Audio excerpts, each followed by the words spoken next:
Good morning all of you. तर आपण हा सब्जेक्ट आहे युटिलायझेशन ऑफ इलेक्ट्रिकल एनर्जी.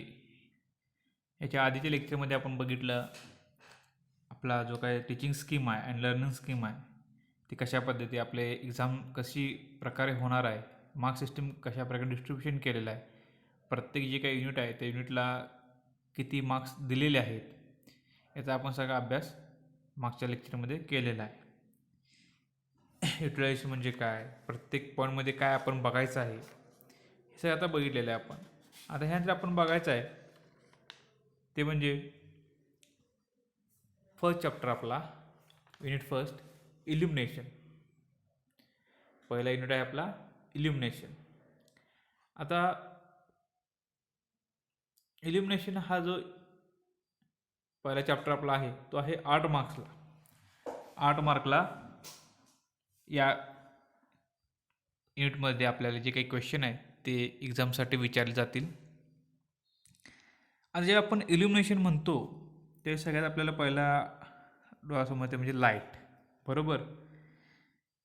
लाईटमध्ये काय होतं, लाईटमुळे काय होतं तर आपलं असं मीडियम आहे लाईट की ज्यामुळे आपण बघू शकतो. बरोबर. जी काय आपल्या 80% इन्फॉर्मेशन जी काय असते आपल्या ब्रेनपर्यंत पोचते ती व्हिज्युअल इन्फॉर्मेशन असते. म्हणजे आपण जी बघतो ती इन्फॉर्मेशन आपल्या मेंदूपर्यंत लगेच पोचते.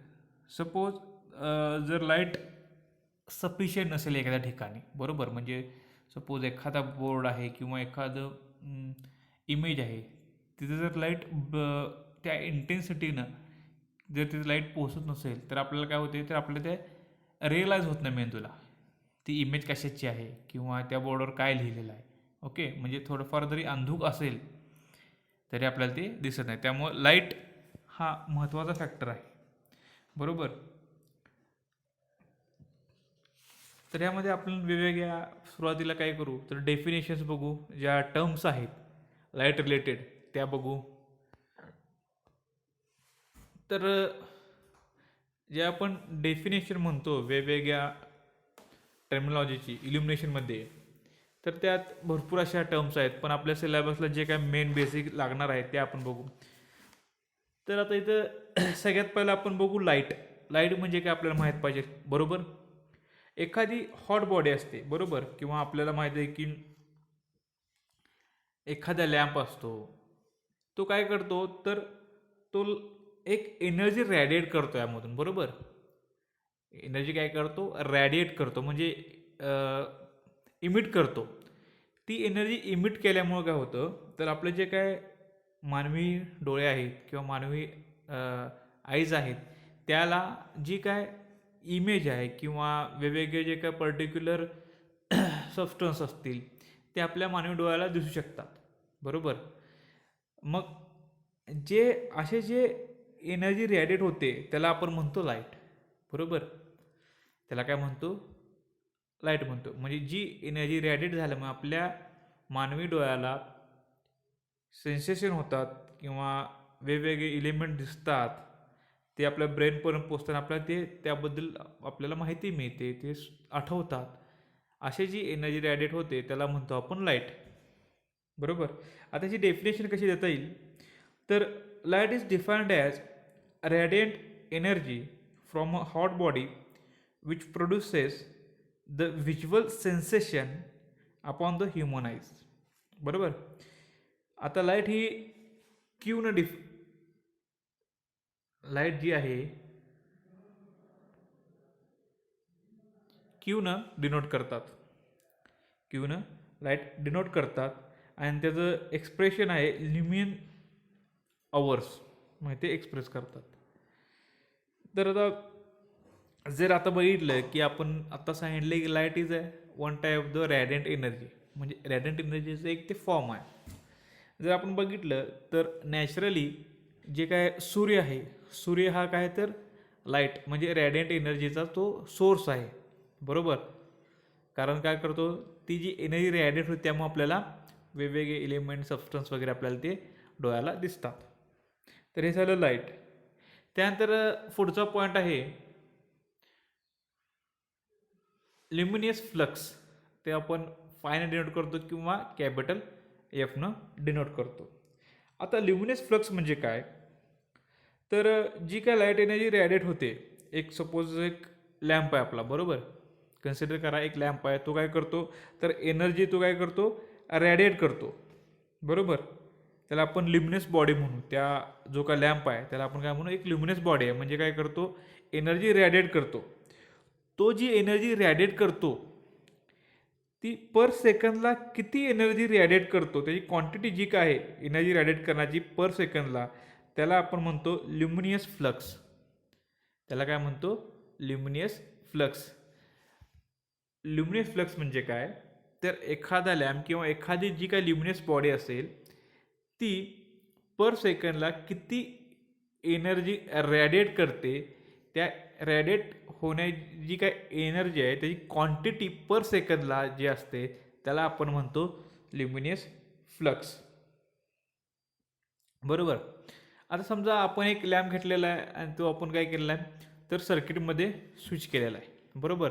मग सर्किटमधून जे त्याला एनर्जी मिळते किंवा जो सप्लाय मिळतो तेवढी तो एनर्जी रॅडिएट करतो का, तर नाही करत, बरोबर.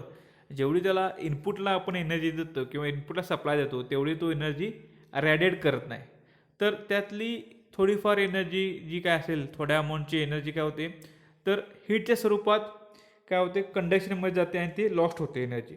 आणि जी काय राहिलेली एनर्जी आहे ती पुन्हा आपली एनर्जी जी काय आहे ती रॅडिएट होते, आणि अशी जी एनर्जी त्याला आपण काय म्हणतो, फ्लक्स, बरोबर.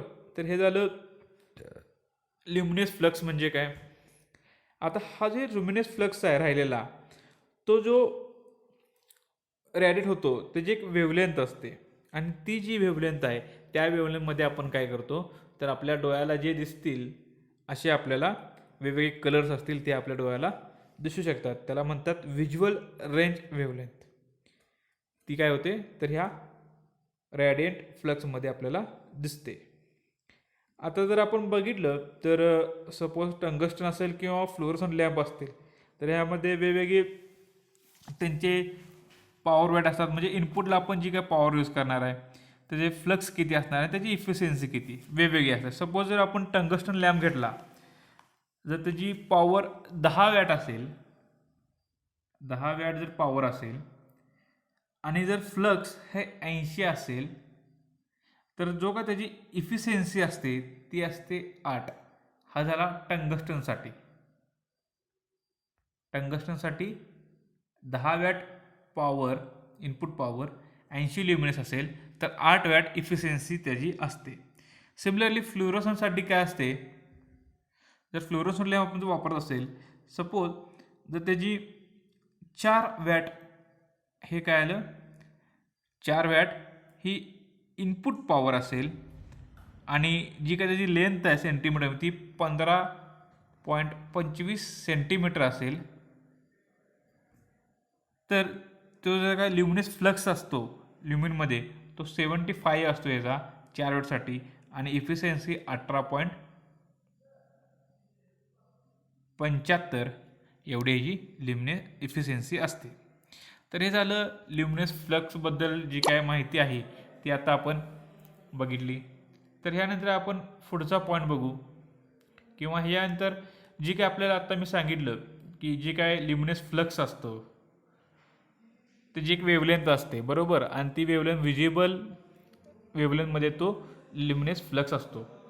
आता जी वेव्हलेंथ किती असते, तर 4000 ॲम्स्ट्रॉंग ते 7500 ॲम्स्ट्रॉंग एवढ्या रेंजमध्ये ही व्हिजिबल लाईटची रेंज असते, बरोबर. तर त्यानंतर नेक्स्ट पॉईंट बघू आपण, ल्युमिनस इंटेन्सिटी काय असतं. ल्युमिनस इंटेन्सिटी ते काय करतात, कॅपिटल आयने डिनोट करतात. आता यामध्ये काय, तर सपोज एक पॉईंट घेऊ आपण, सपोज हा एक माझा एक पॉईंट आहे इथं, बरोबर. हे सर्वत्र काय केलेलं आहे, एक पॉईंट सोर्स आहे आणि तो त्या साईडकडे काय करणार, राईट एनर्जी रॅडिएट करणार आहे, बरोबर. राईट एनर्जी रॅडिएट करणार आहे म्हणजे काय, तर जे काही फ्लक्स आहे ते फ्लक्स रॅडिएट होणार आहे. सपोज हे जे आहे ते काय, एक फ्लक्स आहे, बरोबर.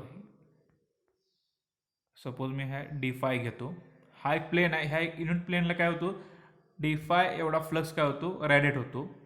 किती अँगल करून, हा जो अँगल आहे तो आपण सॉलिड अँगल म्हणून घेतो डी ओमेगा. म्हणजे काय, डी ओमेगा एवढा अँगल करून एका प्लेनला D5 एवढा फ्लक्स रॅडिएट होतो, बरोबर, एका पॉईंट सोर्सकडून किंवा एका सोर्सकडून. तर ल्युमिनस इंटेन्सिटी काय असते अशा कंडिशनला, जो का फ्लक्स आहे, फ्लक्स आणि जो सॉलिड अँगल केला आहे ह्यांचा जो रेशो आहे ती म्हणजे आपली काय असते, ल्युमिनस इंटेन्सिटी.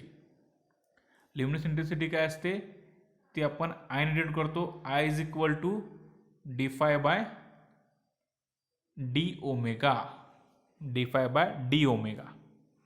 आता हे डिफाईन कसं करणार, suppose the luminous intensity in the direction of a cone, म्हणजे हा जो कोन तयार झाला, हा luminous intensity of a direction of a cone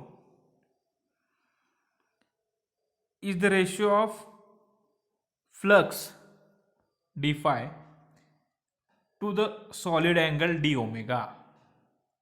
D5 by D omega म्हणजे फ्लक्स टू सॉलिड अँगल जो रेशो आहे तो म्हणजे आपली काय असते, ल्युमिनस इंटेन्सिटी. किंवा आणखीन एका वेळेनं आपण हे डिफाईन कसं करू शकतो, it may be defined as flux emitted by source per unit solid angle. It may be defined as flux emitted by the source per unit solid angle. अशा प्रकारे आपण सुद्धा ल्युमिनस इंटेन्सिटी हे डिफाईन करू शकतो. समजलं. तर ह्यानंतर पुढचा पॉईंट आपल्याला बघायचा आहे,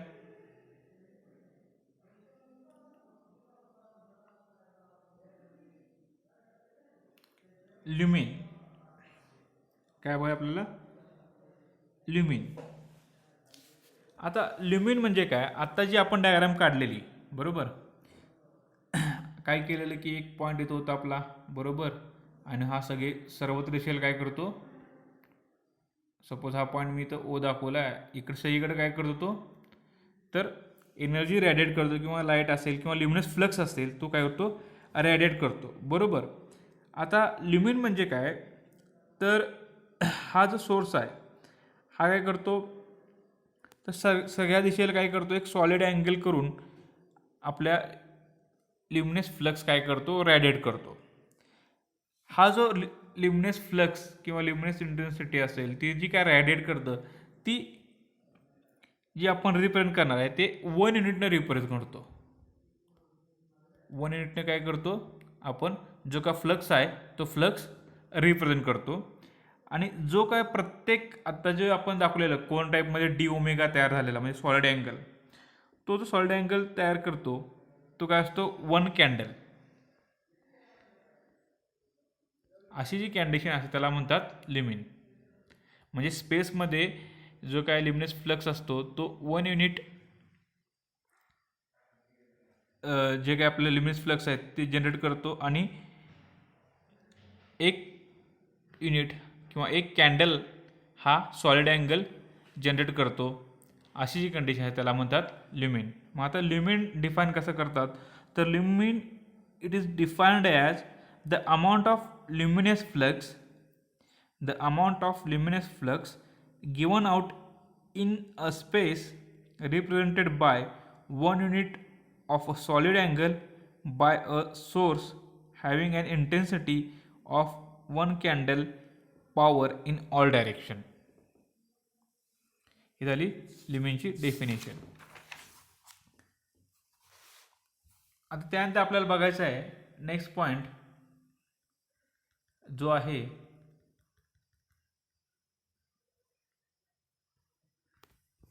तो आहे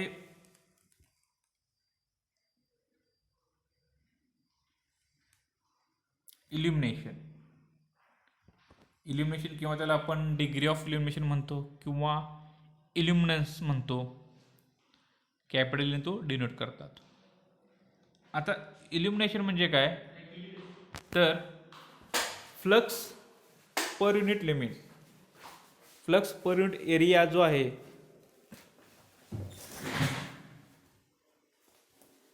तो म्हणजे काय असतो, तर इल्युमिनेशन. फ्लक्स म्हणजे काय, तर जे काय रॅडिएट इंटेन्सिटी फ्लक्स असतो त्याचा ते एरियाचा जो काय रेशो आहे तो म्हणजे आपला असतो illumination. E is equal to, ईने डिनोट करतात, E is equal to flux, म्हणजे ते एक प्रकारचा ल्युमिन्स असतो, डिवायडेड बाय एरिया. म्हणजे काय, जेवढा फ्लक्स असतं, फ्लक्स म्हणजे नंबर ऑफ बरोबर, ल्युमिन्स, ते जे आहेत ते एका युनिट एरियावर किती फ्लक्स इन्सिडेंट होतात किंवा किती फ्लक्स फॉल ऑफ होतात त्याला आपण म्हणतो इल्युमिनेशन. बरोबर. मग आता जे काय इल्युमिनेशन आहे ते ल्युमिन पर एरिया आपण मेजर करतो, किंवा ल्युमिन पर स्क्वेअर मीटर असेल, किंवा लक्समध्ये मेजर करतो. जर एरिया स्क्वेअर फूटमध्ये असेल तर इल्युमिनेशन काय असतं, ल्युमिन पर स्क्वेअर फूट किंवा फूट कॅन्डल. बरोबर. तर हे झालं इल्युमिनेशन. इल्युमिनेशन सिम्पल आहे. इल्युमिनेशन म्हणजे काय, तर एका युनिट एरियावरती किती फ्लक्स फॉल ऑफ होतात किंवा इन्सिडेंट होतात ते म्हणजे काय असतं, इल्युमिनेशन. आणि ते आपण कशाने देतो, E is equal to flux per unit area. बरोबर. तर आता ह्याच्यानंतर आपल्याला नेक्स्ट बघायचं आहे mean horizontal candle power. Mean horizontal candle power. आता ह्यासाठी आपल्याला काय माहीत पाहिजे, तर कॅन्डल पॉवर म्हणजे काय. बरोबर. कॅन्डल पॉवर म्हणजे काय असेल ते बघायला पाहिजे आपल्याला. तर आपण बघितले की एक सोर्स आहे, सोर्स जेवढी नंबर ऑफ ल्युमिन जी काय इमिट करतो त्याचा ते आणि पर युनिट जे काय सॉलिड अँगल आहे आपला त्याचा रेशो म्हणजे काय असतं, आपली कॅन्डल पॉवर. कॅन्डल पॉवर म्हणजे काय, तर सोर्स जेवढे नंबर ऑफ ल्युमिन इमिट करतो त्याचा आणि सॉलिड अँगल यांचा जो काय रेशो आहे तो म्हणजे आपला असतो काय, तर कॅन्डल पॉवर. आता कॅन्डल पॉवर आपल्याला माहीत झाली. त्यानंतर मीन हॉरिझॉन्टल कॅन्डल पॉवर म्हणजे काय ते आपल्याला बघायचं आहे. आता मीन हॉरिझॉन्टल कॅन्डल पॉवर म्हणजे काय, MHCP ॲब्रिव्हिएशन आहे, MHCP. यामध्ये काय होतं, तर जी काही कॅन्डल पॉवर आहे म्हणजे जे सोर्स असतो, सोर्स काय होतो, प्रत्येक डायरेक्शनला काय करतो, तर तो एनर्जी रॅडिएट करतो आणि ते प्रत्येक ल्युमिन जे काय रॅडिएट करतो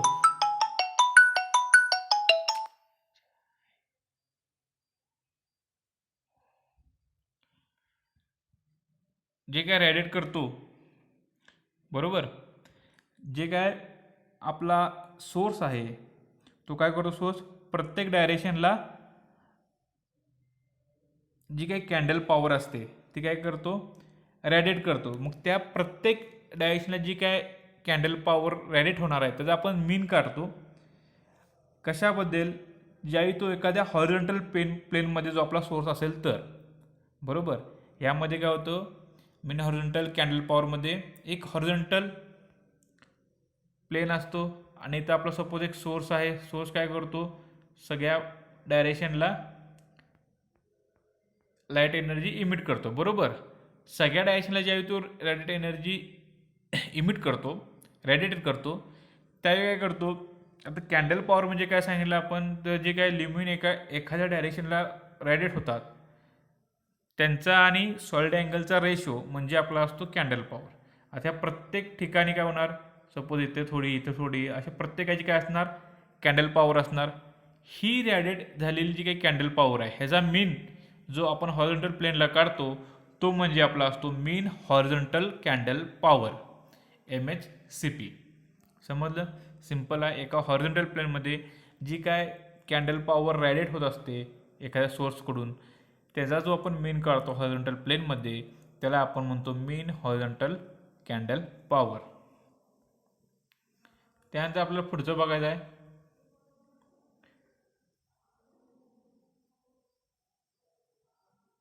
मीन स्पेरिकल कॅन्डल पॉवर.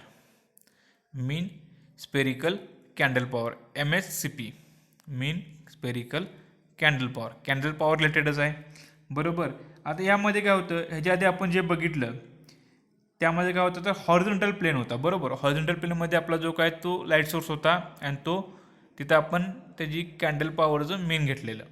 आता सिमिलरली इथं काय केलेलं आहे, जे काय स्पेरिकलला कसं असतं वेगवेगळे प्लेन्स असतात, बरोबर. आता यामध्ये जे को आपला लाईट सोर्स आहे तो काय होतो तर सगळ्या प्लेनला काय होणार आहे, लाईट एनर्जी रॅडिएट होणार आहे.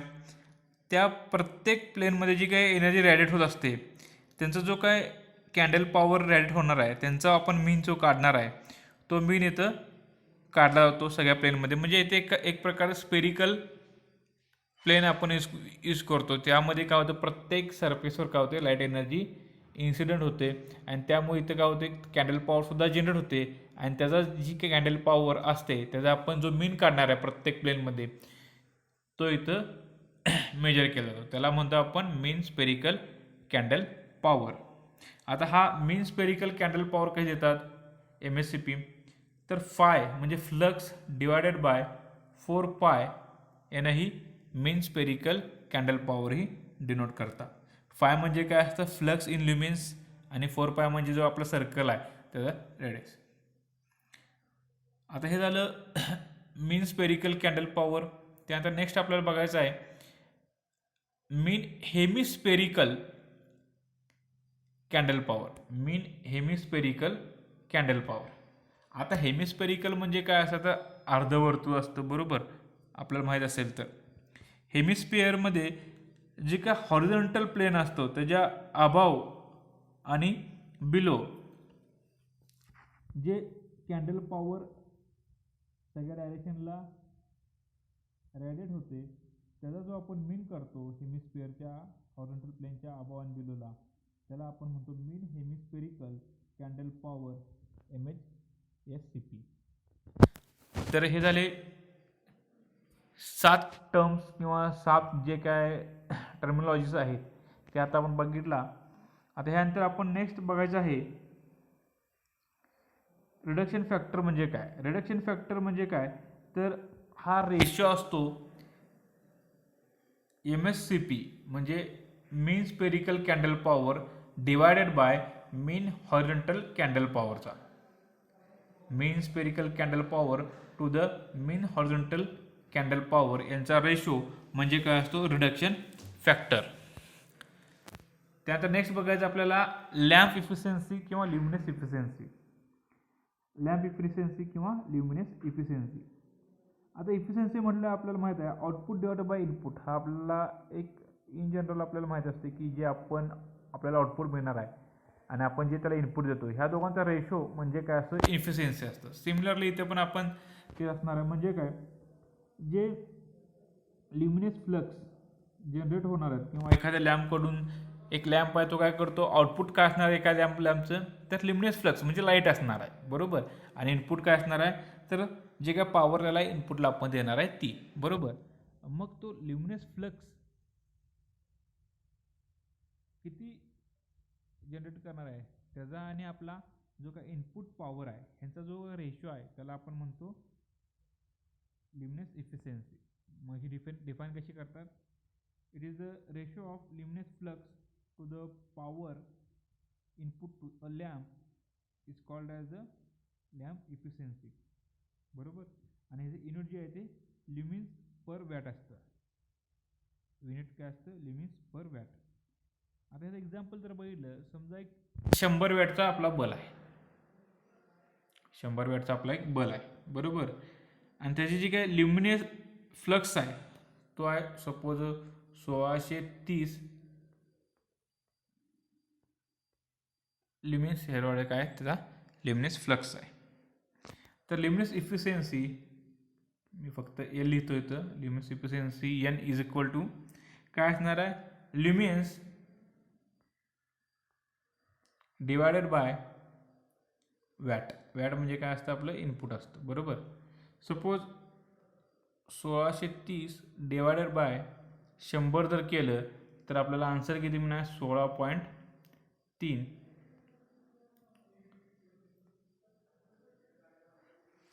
एवढं काय झालं तर ह्याची इफिशियन्सी झाली, बरोबर. 100 वॅट काय दिलं आपण इनपुट आहे आपलं आणि 100 वॅटचा लॅम्प आहे आपला आणि लिमिनेस फ्लक्स आपला दिले 1630 लिमिनेस. मग इफिशियन्सी काढायला सांगितलं तर काय करणार, लिमिनेस डिवायडेड बाय वॅट. जर हे इथं पुट केलं तर आपल्याला 16.3 एवढं आपल्याला आन्सर मिळतं. म्हणजे इफिशियन्सी त्याची किती झाली, 16.3.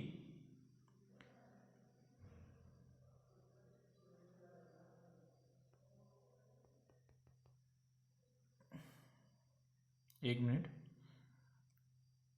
तर हे झालं लॅम्प इफिशियन्सीचं, बरोबर. त्यानंतर नेक्स्ट टर्मला जे space to height ratio. Space to height ratio. आता स्पेस टू हाईट रेशो काय असतो, समजा एक 2 लॅम्प आहेत आपल्याला, बरोबर. आपण एक हँग केले आहेत 2 लॅम्प. सपोज इथे एक हा एक लॅम्प आहे आणि इथं हा एक लॅम्प आहे. मग इथं असं असेल, ह्याच्यावर असं होल्डर असेल त्याला, बरोबर. जर व्यवस्थित काढतो, एक मिनटं. सपोज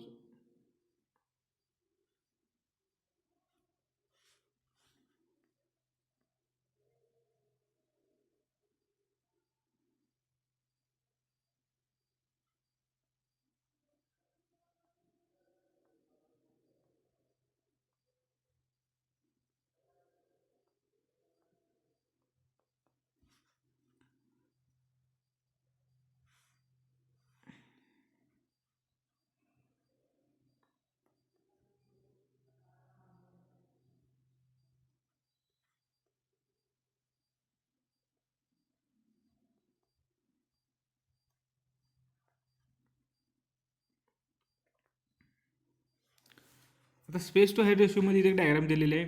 मी काय केलं आहे, तर 2 लॅम्प इथं मी हँगिंग केलेलं आहे टू द आपला जो काय वरचा जो सपोज एखादं बीम आहे, त्या बीमला मी काय केलं आहे, तर 2 बले हँगिंग केलेले आहे ॲट अ डिस्टन्स ए एवढ्या डिस्टन्सने एकमेकापासून ते दूर आहेत. आणि जे काय वर्किंग प्लेस आहे, सपोज जिथे मी टेबल असेल किंवा एखादं आपलं जे काही ग्राउंड असेल, त्या वर्किंग प्लेस WP म्हणजे काय, वर्किंग प्लेस, याच्यापासून ते दोन्ही लॅम्प सेम डिस्टन्स म्हणजे बी एवढ्या डिस्टन्सने वर आहेत. आता स्पेस टू हाईट रेशो काय सांगतो आपल्याला, तर कसा डिफाईन करतात, तर हा एक प्रकारचा रेशो आहे. म्हणजे कुठला रेशो आहे, आता स्पेस टू हाईट रेशो नावाचाच रेशो आहे. स्पेस कुठला रेशो, कुठला स्पेस पाहिजे आपल्याला, तर 2 बल्ब किंवा 2 जे काय लॅम्प आहेत, त्या लॅम्पमध्ये हॉरिझॉन्टल जे काय डिस्टन्स आहे तो म्हणजे ए, बरोबर. ए ह्याचा डिवायडेड बाय 2 हाईट कुठनं, वर्किंग प्लेस किंवा ग्राउंडपासून जो काय आपल्या लॅम्पची हाईट आहे, ती हाईट यांचा जो काय रेशो आहे तो म्हणजे आपला असतो space to height ratio. Okay. मग स्पेस टू हाईट रेशो कसा डिफाईन करणार, दोन्ही पण डिस्टन्सेस आहेत, बरोबर. तर कसा डिफाईन करतात, it is defined as the horizontal distance between the adjacent lamp to the height of their mounting, बरोबर. हे झालं space to height ratio. Simple आहे, काही अवघड नाही आहे.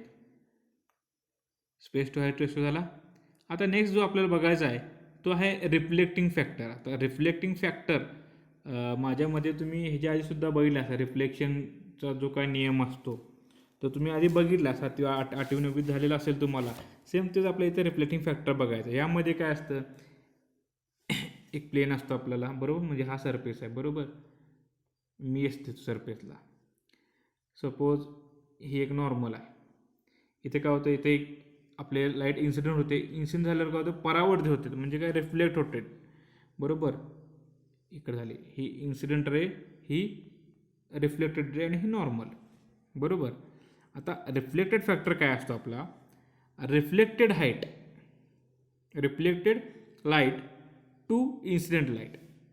आता reflected light to incident light मी RF लिहितो. Reflected factor is equal to काय असतो, तर reflected light to incident light, हा म्हणजे आपला असतो रिफ्लेक्टेड फॅक्टर. सिम्पल आहे. काय होतं, एक सरफेस असतो, सरफेसला ज्यावेळी आपली एखादी लाईट इन्सिडेंट होते त्यावेळी काय होते, ती परावर्तित म्हणजे काय होते, रिफ्लेक्ट होते, बरोबर. मग ह्यावेळी जो काय रिफ्लेक्ट फॅक्टर तो आपण कसा काढतो, तर reflected factor is equal to reflected light divided by incident light. Simple आहे. त्यानंतर आपल्याला पुढचं बघायचं आहे ग्लेअर. आता ग्लेअर म्हणजे काय, तर एखादी फील्ड असते बरोबर, त्यामध्ये काय असतं तर एखाद्या ब्राईटनेस खूप असतो, म्हणजे जास्त लिमिनेस किंवा इंटेन्सिटी जास्त असते बरोबर. त्यावेळी काय होते तर अशा ठिकाणी काय होते, आपल्या डोळ्याला अशा ठिकाणचे कॅरेक्टर्स किंवा प्रखरतेमुळे ते आपल्या डोळ्याला ते दिसू शकत नाहीत बरोबर. त्यामध्ये डिस्कम्फर्ट, आपल्या डोळ्यांना दिसण्यामध्ये आपल्याला ते कम्फर्ट नाही वाटत नाही, आपल्या डोळ्याला त्रास होतो किंवा इंटरफरन्स निर्माण होतो आपल्या डोळ्याला, किंवा आपलं जे काय डोळा असतो त्या डोळ्याला त्रास होतो ज्यावेळी ब्राईटनेस जास्त असतं त्यावेळी. असं जे ब्राईटनेस असतं त्याला आपण म्हणतो ग्लेअर. काय म्हणतो, ग्लेअर म्हणतो. मग ते डिफाईन कसं करतात, तर it can be defined as the brightness within the field of vision of a such character as to cause announce discomfort, interference with vision or eye fatigue. Okay, हे झालं ग्लेअर. त्यानंतर next आहे maintenance factor. आता maintenance factor म्हणजे काय, maintenance factor म्हणजे काय असतो ते आता आपण बघायचं आहे.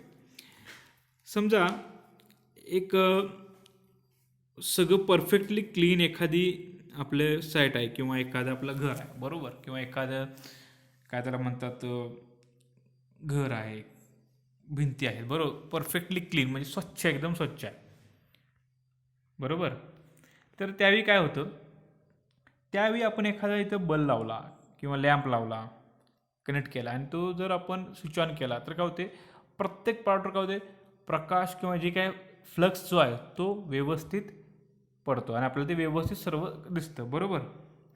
पण हे काय झालं तर ज्यावेळी परफेक्टली क्लीन आपलं सगळं असतं त्यावेळी सपोज थोडे दिवस गेले बरोबर, आपण ते जागा वापरात घेतली, वापरात घेतली तर आपण काम करतोय, धूर वगैरे आला, डस्ट आलं बरोबर, परत थोडंफार धूर वगैरे, त्यामुळे काय होते तर भिंती जे काय असतात, जी आपले भिंत असतात घराच्या किंवा जे आपण तिथं काम करणार त्या भिंत असतील किंवा सिलिंग असेल किंवा जो आपण तिथे लॅम्प लावला तो लॅम्प, त्यामध्ये काय होतं धूळ किंवा स्मोकमुळे काय होतं, धुरसट असं त्यावर आवरण तयार होतं बरोबर. त्यावेळी काय होतं, ते आपण म्हणजे वर्किंग कंडिशनमध्ये येते त्यावेळी धूरतेच असतं. त्यावेळी ज्यावेळी आपण लॅम्प ऑन करतो त्यावेळी जी काय लिमिनेस फ्लक्स किंवा लाईट आपली इमिट होत असते त्याची जी काय इंटेन्सिटी आहे ती काय असते, कमी असते बरोबर, म्हणजे मेंटेनन्स कमी असते. ह्या दोन कंडिशनचा जो काय रेशो आहे, म्हणजे आपण वर्किंगमध्ये इल्युमिनेशन जे काय असतं आणि ज्यावेळी परफेक्टली क्लीनमध्ये जे काय इल्युमिनेशन, ह्या दोघांचा जो काय रेशो आहे तो म्हणजे आपला असतो मेंटेनन्स फॅक्टर बरोबर. आता मेंटेनन्स फॅक्टर कसा डिफाईन करतात, तर illumination in normal working condition to the illumination when everything is perfectly clean. Maintenance factor is defined as the ratio of illumination under normal working condition to the illumination when everything is perfectly clean. ह्यांचा जो काय ratio आहे तो म्हणजे काय असतो आपला maintenance factor. आता ते वर्किंग कंडिशनमध्ये कशा प्रकारे ते आपलं जे काय ल्युमेन्स असतं ते कशा प्रकारे प्रॉपरली युटिलाइज होत नाही हे आता मी तुम्हाला सांगितलं बरोबर. ते झालं मेंटेनन्स फॅक्टरचं. तर नेक्स्ट आहे depreciation factor.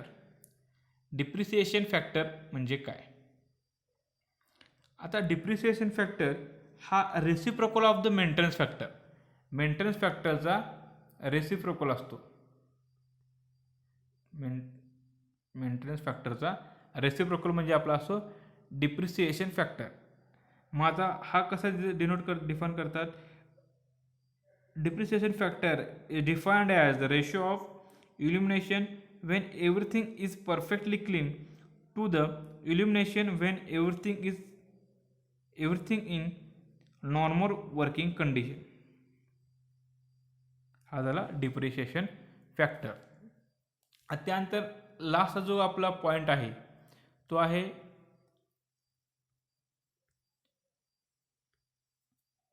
Waste light factor. Waste light factor. आता वेस्ट लाईट फॅक्टर काय असतो, ज्यावेळी आपण समजा एक आपली 10x10ची खोली आहे, बरोबर. 10x10ची खोली असेल किंवा एक रूम आहे आपली 10x10ची. त्यामध्ये गरजेचं काय तर एखादा बल्ब किंवा जास्तीत जास्त 2 बल्ब तिथं गरजेचे पुरेसे आहेत की लाईट तिथं व्यवस्थित काय होईल फॉलोअप होईल आणि आपल्याला व्यवस्थित सर्व गोष्टी व्यवस्थित आपल्याला डोळ्याला दिसतील. 2 बल्ब लावायची गरज आहे. पण आपण काय केलं 2पेक्षा सपोज 4 लावले बल्ब तिथं, 4 बल्ब लावले. तर त्यावेळी काय होतं त्यातून जी काय लाईट एनर्जी बाहेर पडते, बरोबर. त्यामुळं ते 4 बलाची जी काय लाईट एनर्जी एकमेकाला ओव्हरलॅप होते. गरज नसताना काय होते ते एकमेकाला ओव्हरलॅप होते.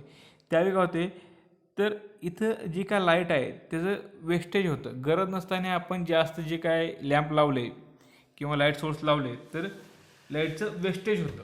हे म्हणजे आणि ह्यामुळं काय होतं जे काय ल्युमिन आहे जे काय रिक्वायर्ड आहे त्यापेक्षा आपण जास्त तिथं ल्युमिन यूज करतो. हे झालं वेस्ट लाईट फॅक्टर. आता इथंपर्यंत आपण काय केलं तर वेगवेगळे टर्मिनॉलॉजी बघितल्या, बरोबर.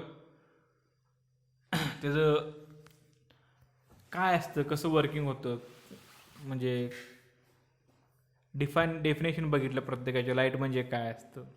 आता ह्याच्या पुढे आपल्याला बघायचे आहेत महत्त्वाचा पॉईंट जो काय पुढचा आहे तो आहे लॉज ऑफ इल्युमिनेशन.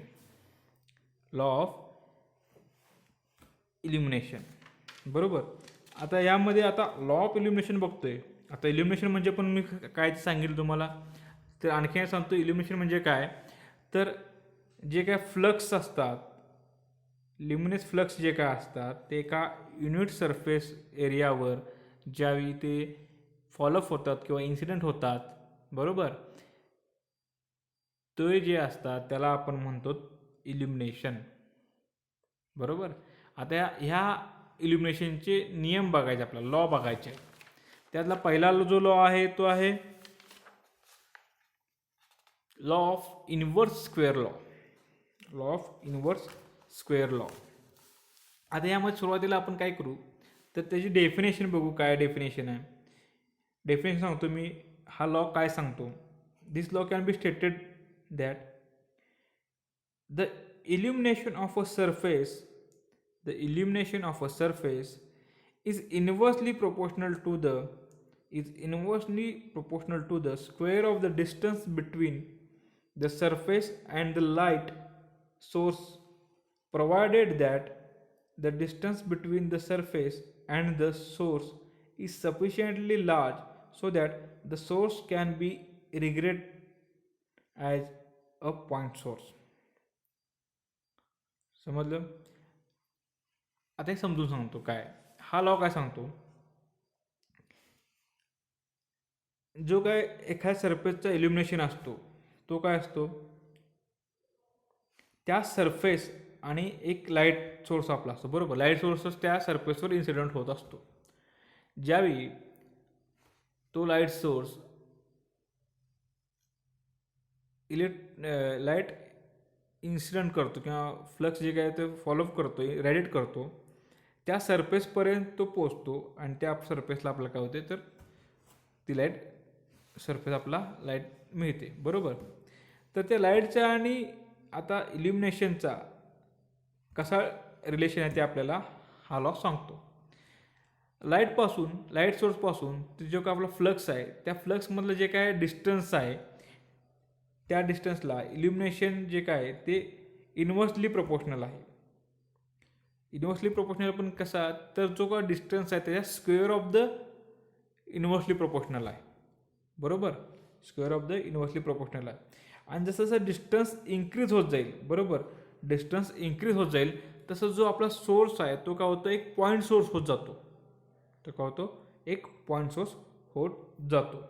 हा लॉ सांगतो. आता हा लॉ आपल्याला एक्सप्लेन कसं करता येईल तर बघा एक्सप्लेनेशन देतो मी.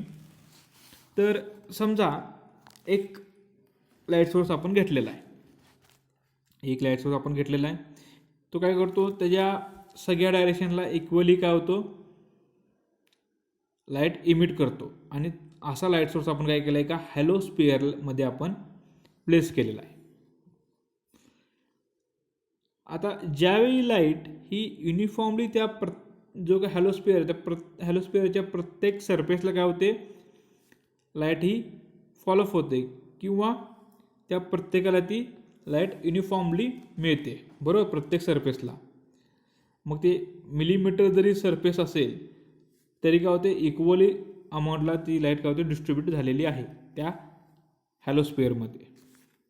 समजा आता आपण काय केलं, जो स्पेअर होता म्हणजे जी काय रेडियस असेल त्यापासून आपण काय केलं, तर एक लार्ज रेडियसचा दुसरा एक हॅलोस्फिअर तिथं रिप्लेस केला त्याच्याऐवजी. तर काय होईल, डिस्टन्स वाढत जाणार, बरोबर, डिस्टन्स काय होणार, वाढणार. मग तेवढीच जी काय लाईट सोर्स जो काय आहे, तुझी लाईट एनर्जी तेवढीच अमाऊंटला तो इमिट करणार आहे. आणि तो इमिट केलेली जी काय लाईट एनर्जी आहे, डिस्टन्स वाढल्यामुळे किंवा लार्ज एरिया झाल्यामुळे काय होते, स्क्वेअर जी काय त्याची रेडियस असते त्या प्रत्येक स्पेअरला, जी काय स्पेरिकल बॉडी किंवा स्पेअर जो काय त्या प्रत्येक सरफेस काय होतो, लॉंग होत जातो. आणि त्या प्रत्येक जे काय स्पेअरचे जे काय सरफेस आहे त्याला काय होते, जी लाईट एनर्जी मिळणार आहे ती काय होते, त्या इंटेन्सिटीनं मिळत नाही, कारण त्याची इंटेन्सिटी कमी असते, बरोबर. म्हणजे जसं जसं त्याचे एरिया इन्क्रीज होत जाईल तसं काय होते, इल्युमिनेशन कमी कमी होत जातं, म्हणजे लाईट एनर्जी कमी त्याला मिळत जाते, बरोबर आहे. मग असे जे सरफेस आहेत, जसं रेडियस इन्क्रीज होत जाईल तसं काय होतं, इल्युमिनेशन किंवा लाईट कमी होत जाते. आणि जर रेडियस जर कमी कमी करत झालं तर आपल्याला जी काय लाईट आहे ती प्रत्येक मिलीमीटरला आपल्याला ती एमला जी काय लाईट आहे ती प्रत्येक त्या मिलीमीटर सरफेसवर आपल्याला ती लाईट दिसते. हा झाला लॉ ऑफ इल्युमिनेशन. आता समजा इथे काय केलं, डायग्राममध्ये एक स्पेअर एरिया दाखवला आहे 4πr², आणि ते बरोबर मध्ये स्कोअर दिला आहे. सिमिलरली काय केलेलं आहे, पहिल्यांदा हा एक स्पेअर घेतलेला आहे, इथं बरोबर ह्या स्पेअरला काय आलं, इंटेन्सिटी आयने आपल्याला काय मिळाली, लाईट मिळाली. नंतर काय केला, आर डिस्टन्सनं आपण काय केलेलं आहे, सोर्स ठेवलेला आहे, फक्त काय केलं, डिस्टन्स वाढवलं. एवढा पिरॅमिड टाईपमध्ये आपल्याला एक काय केलं, आपण सरफेस घेतला.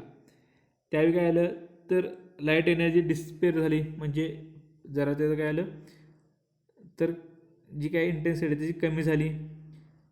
आणखीन 2R जर गेला तर त्याची आणखीन इंटेन्सिटी कमी झाली.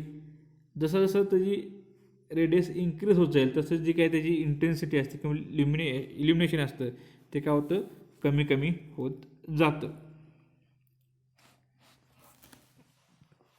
तर हा जो लॉ आहे ह्याला म्हणतात लॉ ऑफ इन्व्हर्स स्क्वेअर.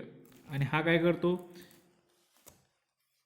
जी काही इंटेन्सिटी आहे ती इंटेन्सिटी 1/r² या प्रमाणात काय होते, इन्व्हर्सली प्रोपोर्शनल आहे इल्युमिनेशन.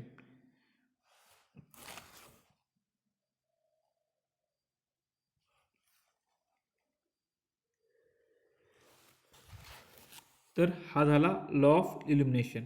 तर नेक्स्ट आहे लॅम्बर्ट कोसाइन लॉ. आता यामध्ये काय होतं, लॅम्बर्ट कोसाइन लॉमध्ये काय सांगितलं जातं, तर according to this law illumination at any point on a surface is proportional to the cosine of the angle between the normal at that point and the direction of luminous flux. आता इथं डायग्राममध्ये बघा, तर इथं काय केलेलं आहे, एक सोर्स आहे, इथून काय केलेलं आहे, आपले जे काही फ्लक्स आहेत ते फ्लक्स रेडिएट होतात. ह्याला काय केलेलं आहे, ए पॉईंटमधून सी पॉईंटला एक नॉर्मल टाकलेले आहे. मग हा लॉ काय सांगतो, जे आपण नॉर्मल इथं टाकतो तर जो काय कोसाइन अँगल असतो नॉर्मल आणि त्या पॉईंटमधला ल्युमिनस फ्लक्समधला जे आपण देणार आहे तो काय असतो, कोसाइन जो आपण अँगल घेणार आहे त्या कोसाइन ह्या अँगलला असतो. तर आता प्रत्येक वेळी इथं जो काय आपण नॉर्मल ह्या फ्लक्सला टाकतो AC, ही काय असते तर प्रत्येक आपल्याला नॉर्मलच देता येईल असं नसते, तर काय असते ती काय काही इन्क्लाइंड पण असते.